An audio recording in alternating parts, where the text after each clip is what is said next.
በስመ አብ ወወልድ ወመንፈስ ቅዱስ አሐዱ አምላክ አሜን። በሀገር ውስጥና በዓለም ዙሪያ ለምትገኙ ሕዝበ ክርስቲያን በሙሉ እንኳን ለጌታችን ለመድኃኒታችን ለኢየሱስ ክርስቶስ የትንሣኤ በዓል በሰላም አደረሰን አደረሳችሁ።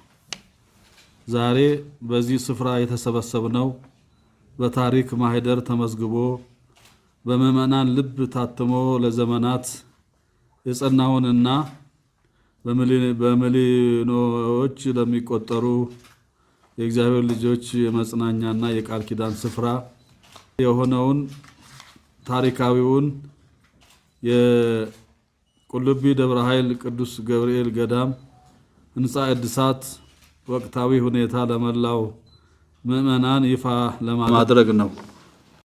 የዚህ ታላቅ ገዳም አሁን ያለው ህንፃ ላለፉት 64 ዓመታት ሲያገለግል የቆየ ቢሆንም ዛሬ በዘመን ብዛትና በተፈጥሮአዊ እርጅና ምክንያት መጠነ ሰፊ የእድሳት ስራ የሚያስፈልገው በመሆኑ ቅዱስ ነህምያ የሰማይ አምላክ ያከናውንልናል፣ እኛም ባሮቹ ተነስተን እንሰራለን ነህምያ 2:20 ብሎ እንደተናገረው ይህንን ቅዱስ መቅደስ ዳግም በማደስ ለትውልድ ለማሻገር የተጀመረውን ሁለንተናዊ የእድሳት ጉዞ አስመልክቶ ብስራቱንና መንፈሳዊ ጥሪውን ለሁላችሁም ለማቅረብ ነው።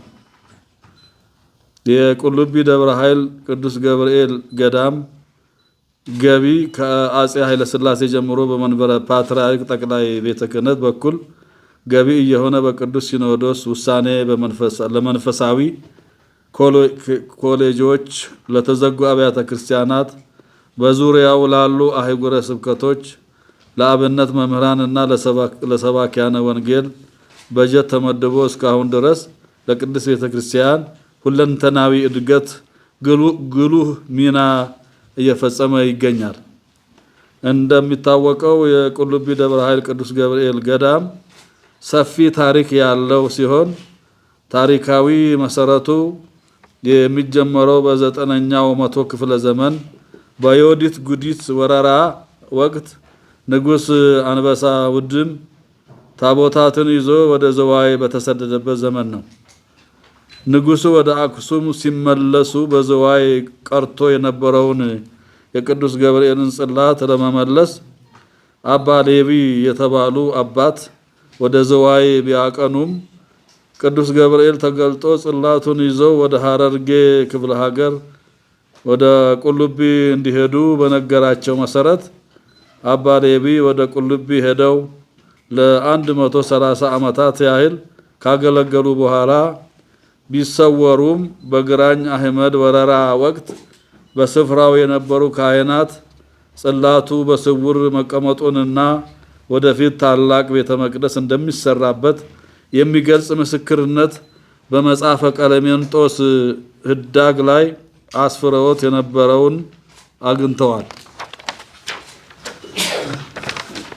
ይህ በታሪክ ተደብቆ የቆየው የገዳሙ ምስጢር ዳግም የተገለጠው ልዑል ራስ መኮንን መጽሐፈ ቀለሜንጦስን አንበው ታሪኩን ካገኙ በኋላ ነው።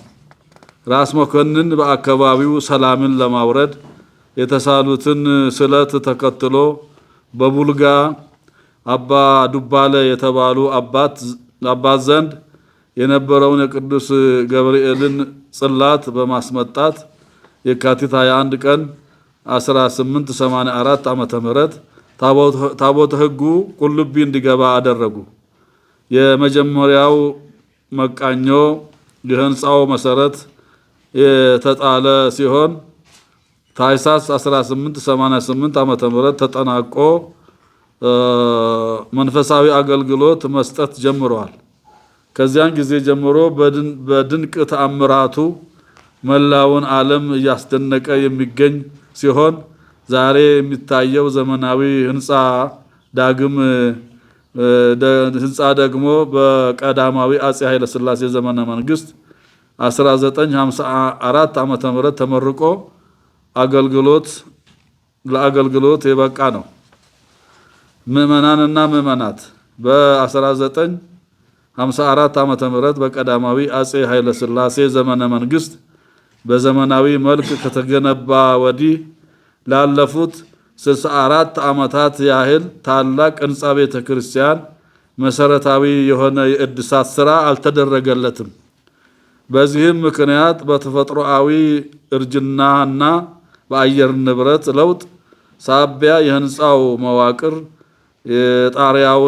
የጣሪያው መሸፈኛና የውስጥ ገጽታው ለከፍተኛ ብልሽት ተጋልጠዋል። በተለይም ዝናብ በሚዘንብበት ወቅት ጣሪያው በማፍሰሱ ምክንያት ጥንታዊ የሆኑ ስዕል አድህኖዎችና በመቅደሱ ያሉ ንዋየ ቅድሳት ለጉዳት እየተዳረጉ ሲሆን የፍሳሽ ማስወገጃው ስርዓት መዝጋትና የኤሌክትሪክ መስመሮች ሳውንድ ሲስተሞች በመበላሸትም ትልቅ ተግዳሮት ሆነው ቆይተዋል። የቁልቢ ደብረ ኃይል ቅዱስ ገብርኤል ገዳምን የቀድሞ ክብሩን ለመመለስና ዘመናዊ አገልግሎትን ለማስፈን የተነደፈው ይህ የህንፃ ቤተክርስቲያን እድሳት ስራ ብቻ 134 ሚሊዮን ብር በጨረታ አሸናፊ ለሆነው ኮንትራክተር ተሰጥቶ በአሁኑ ወቅት የእድሳት ስራው አዶር ኮንስትራክሽን ተቋራጭነትና በፋሲል ጊዮርጊስ ኮንሰልቲንግ አማካሪነት በይፋ ተጀምሮ በመከናወን ላይ ይገኛል። የግንባታ ስራውም የታቀደለትን ጊዜ ጠብቆ እንዲጠናቀቅ በሁለት የሥራ ፈቃድ ቀንና ሌሊት በትጋት እየተሰራ ይገኛል። የእድሳቱ ዋጋ ግብ ግንባታውን እስከ መጨረሻው ሐምሌ 2018 ዓ.ም የቅዱስ ገብርኤል በዓል ድረስ አጠናቆ ለምዕመናን አገልግሎት ክፍት ማድረግ ነው። ይሁን እንጂ በሐምሌ በዓል ወቅት የሚኖረውን ከፍተኛ የምዕመናን ፍሰትና የአገልግሎት ፍላጎት ከግምት ውስጥ በማስገባት ከአስፈጻሚው ተቋራጭ ጋር ልዩ ስምምነት ተደርጓል። በዚህም መሰረት ታቦቱ ገብቶ ስርዓተ አምልኮ የሚፈጸምበትን የቤተ መቅደሱን የውስጥ ክፍል እስከ በዓሉ ድረስ ቅድሚያ ሰጥቶ በማጠናቀቅ ለአገልግሎት ዝግጁ ለማድረግ ታቅዷል።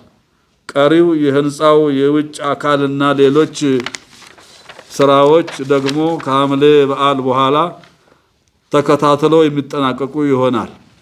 ይህም ምዕመናን በበዓሉ ዕለት ያለምንም አገልግሎት መንፈሳዊ አገልግሎቱን እንዲያገኙ ያስችላቸዋል። በአሁኑ ወቅት የቤተ ክርስቲያኑ የእድሳት ስራ እጅግ አበረታች በሆነ ሂደት ላይ የሚገኝ ሲሆን በጥንቃቄና በከፍተኛ ትጋት በሚከናወነው የሁለት ፈረቃ የሥራ እንቅስቃሴ አጠቃላይ የግንባታው ሂደት 40% ደርሰዋል።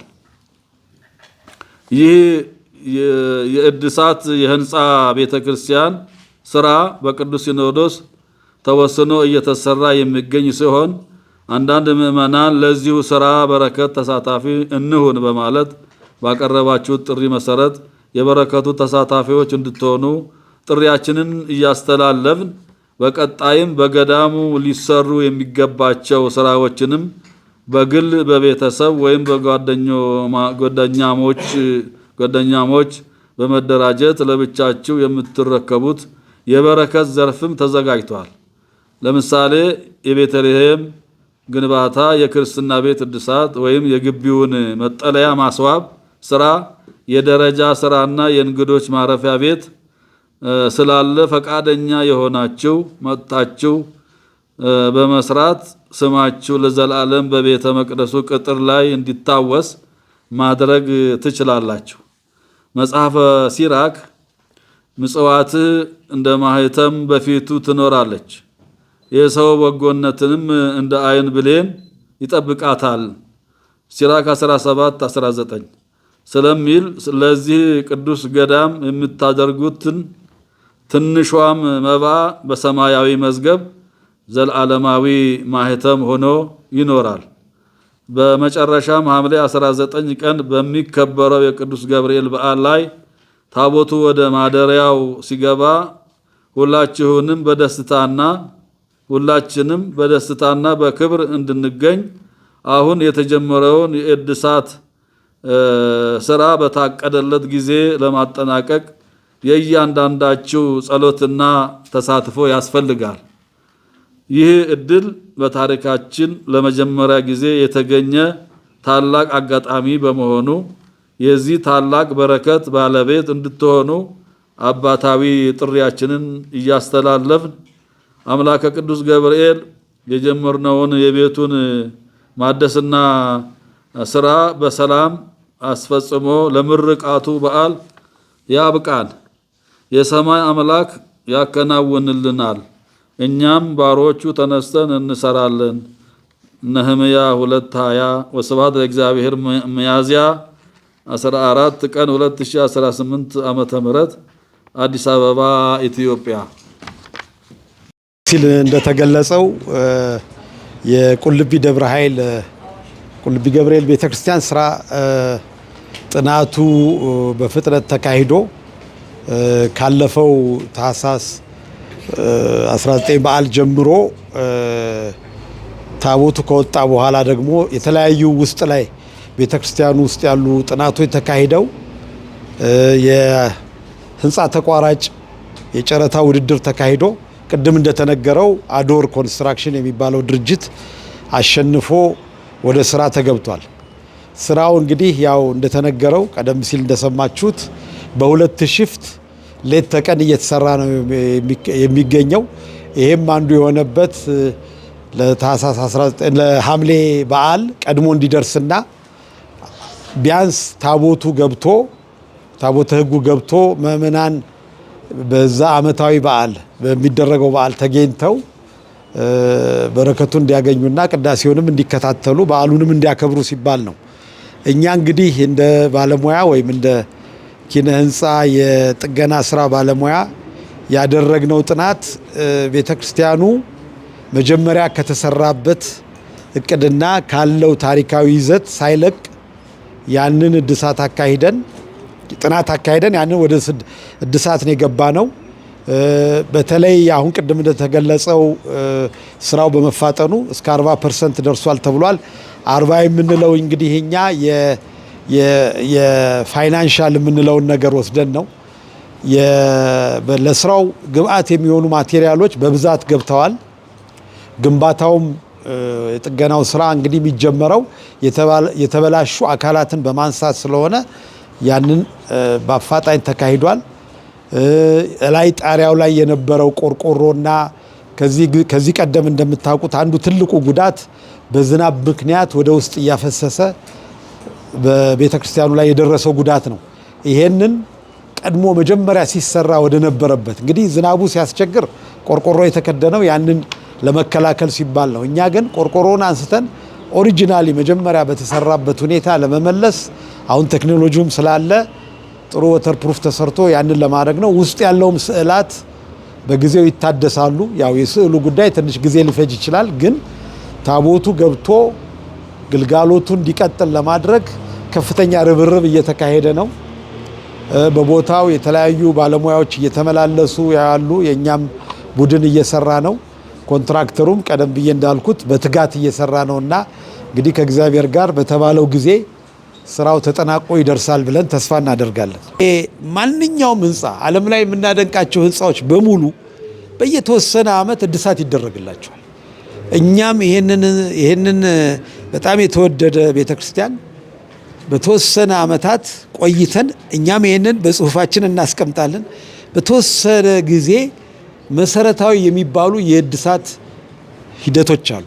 ስለዚህ የሚቀጥለው ትውልድ ደግሞ ያንን ማካሄድ ይኖርበታል። ፍሳሽን በሚመለከት ከላይ አቧራ ይገባል፣ የወፍ ኩሳል የመሳሰሉት ነገሮች አሉ። እነዚህን ነገሮች በተከታታይ የማደስ የመከታተል ነገር ያስፈልጋል። ህንፃውም ደግሞ አንድ እንግዲህ ሌላ ማሳሰቢያ ዲዛይኑን ሳይለቅ በዛ መልክ የቀድሞ ውበቱን ጠብቆ እንዲቀጥል ማድረግ አለብን።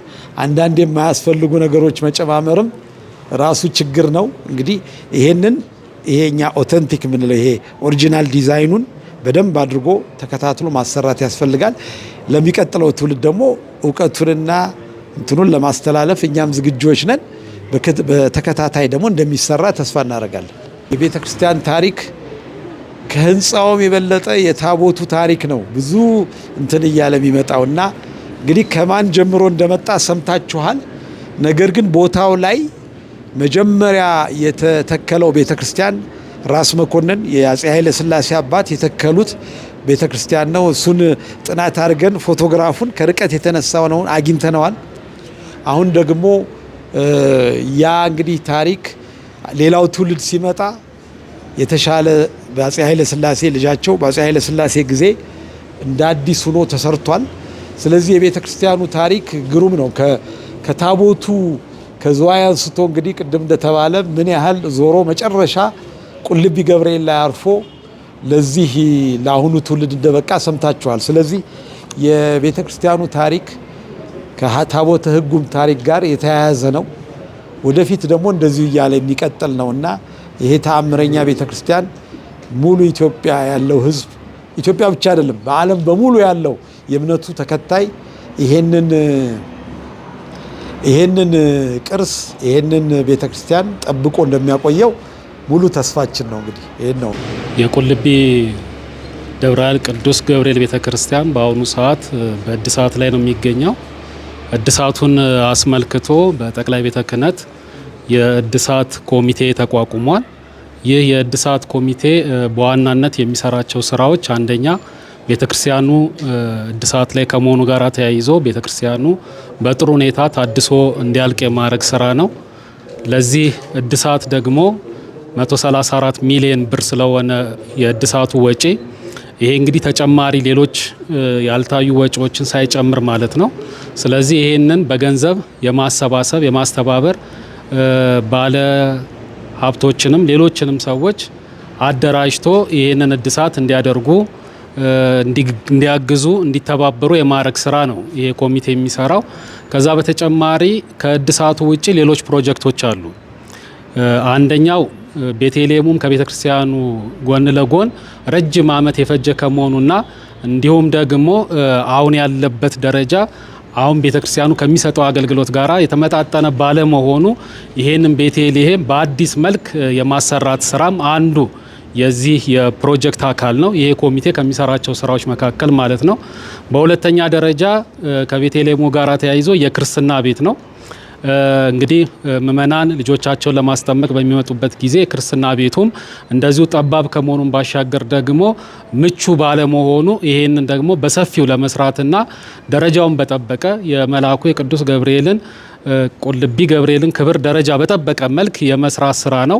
ከዛ በተጨማሪ ብዙዎቻችሁ ምናልባት በቁልቢ በንግስ በዓል ሄዳችሁ ከሆነ ደረጃዎቹ ፈራርሰዋል።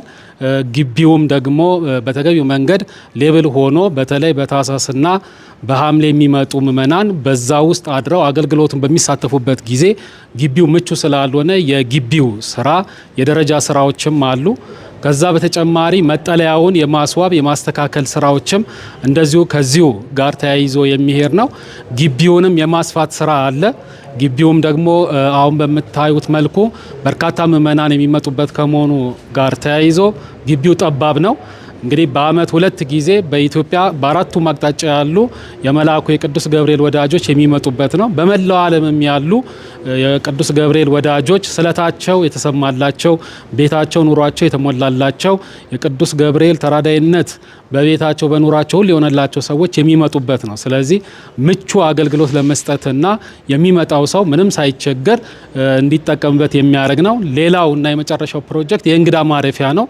እንደምታዩት ለሊቃነ ጳጳሳት የተሰራ የእንግዳ ማረፊያ አለ። ነገር ግን ከዛ ውጭ ላሉ ለሚመጡ ለሌሎች የክብር እንግዶች ግን በቂ የሆነ ማረፊያ ስለሌለ እነዚህን ሁሉ ያጠቃለለ የፕሮጀክት ስራ ነው። ስለዚህ ይህ የቁልቢ ደብረ ኃይል ቅዱስ ገብርኤል ገዳም የእድሳት ኮሚቴ የሚሰራው ስራዎች እነዚህ ናቸው ማለት ነው። ስለዚህ ለመላው ምእመናን በሀገር ውስጥም ከሀገር ውጭም ላሉት የምናስተላልፈው የክርስትና ቤቱን በግልም በጋራም በቡድንም ሆኖ መስራት ለሚፈልግ የቤተልሔሙን ስራ እንደዚሁ መስራት የሚፈልግ መጠለያውን ማስዋብ ማስተካከል እፈልጋለሁ የሚል ግቢውንም እንደዚሁ ለብቻዬ ወይንም በጋራ ከቤተሰቦቼ ጋራ ሰራለሁ የሚል ካለ በግሩፕም በተናጠልም በቤተሰብም መስራት ስለሚችል ይሄንንም ተረድቶ የመልአኩ የቅዱስ ገብርኤል በረከት ረድኤት እና ቸርነት የሚሻ ብዙ ምእመናን ስላለ ከኛ የሚጠበቀው እንደ ኮሚቴ መረጃውን ማድረስ ነው። ስለዚህ በዛሬው ዕለት በተሰጠው የጋዜጣዊ መግለጫ ማብራሪያ ሁሉ በመላው ዓለም ለሚገኙ የኢትዮጵያ ኦርቶዶክስ ተዋሕዶ ቤተክርስቲያን አማኞች የመልአኩ የቅዱስ ገብርኤል ወዳጆች መልእክቱ ይደርሳል ብለን ተስፋ እናደርጋለን። ስለዚህ በዚህ በባነሩ ላይ ባሉ በተለጠፉ ስልኮች በመደወል መስራት የምትፈልጉትን በግልም ይሁን በቤተሰብ በቡድንም በተናጠልም የሚሰሩ ስራዎች ስላሉ ከእድሳቱ ጎን ለጎን እነዚህንም ስራዎች እንድትሰሩ መልእክታችንን ለማስተላለፍ ነው።